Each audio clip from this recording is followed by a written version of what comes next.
क्या अब खामनेई का होगा खेल खत्म? क्या ईरान में फिर से होने वाली है बड़ी तबाही? सड़कों पर फिर से होंगे दंगे, मचेगा कोहराम। ईरान के निर्वासित राजकुमार रिजा पहलवी ने एक बार फिर से ईरान में बुझती आग सुलगा दी है, जिसमें उन्होंने खामनेई और उनकी सेना को खुली चुनौती दे डाली है। उन्होंने अमेरिका और इजराइल से कहा, हमें आपकी ताकत चाहिए, जिसे अंदेशा लगाया जा रहा है कि वो ईरान में किसी बड़े सैन्य हमले की तैयारी कर रहे हैं।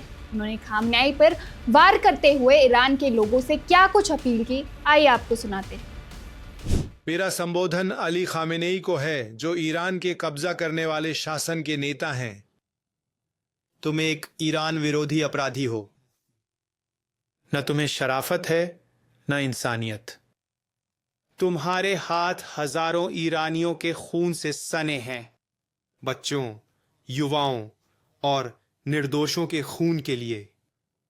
तुम्हारी सरकार और तुम्हारे सभी भाड़े के टट्टू हर उस खून की बूंद का हिसाब दोगे जो तुमने बहाया है, बिना किसी अपवाद के। हम न माफ करेंगे, न भूलेंगे और न ही पीछे हटेंगे। जैसे नाजी अपराधियों को नूरनबर्ग में आजमाया और दंडित किया गया,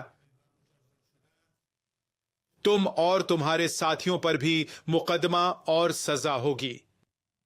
ईरान की जनता की अदालत में तुम्हारा अंत बदनामी है। यह एक शाश्वत कलंक है। कोई अपराध बेजवाब नहीं रहता। आपका नाम दर्ज है अपने सभी हुक्मरानों, एजेंटों और अपने साथियों के नाम। कोई बच निकलने का रास्ता नहीं है। तुम्हारे पास छिपने की कोई जगह नहीं होगी। ईरान के लोगों के हथियारों को कोई छूट नहीं मिलेगी और आप ईरान के महान राष्ट्र। मेरे पराक्रमी बच्चों, मेरे शोकाकुल पर अटल बहनों और भाइयों, आप अकेले नहीं हैं। आपकी दृढ़ता ने इतिहास बदल दिया है। आप स्वतंत्रता की अग्रिम पंक्ति में खड़े हैं और हम इस शासन के अंत के पहले से कहीं ज्यादा करीब हैं। इस शासन में दरार पड़ गई है। उसकी शक्ति अब क्षीण हो चुकी है। उसका पतन आरंभ हो गया है। अपने आप पर विश्वास रखें, अपनी एकता पर, अपनी हिम्मत पर, अपनी महानता पर। यह शासन अब हमारे जागे हुए और उठे हुए राष्ट्र को खामोश नहीं कर सकता।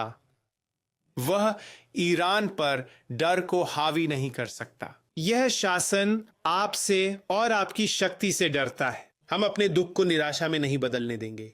मेरे देशवासियों, ईरान के बेहतरीन बेटों को खोने का दुख बहुत गहरा है, लेकिन हम इस शोक को खामेनेई और उसके सभी घरेलू और विदेशी एजेंटों के खिलाफ सचेत क्रोध और अटूट इच्छा शक्ति में बदल देंगे।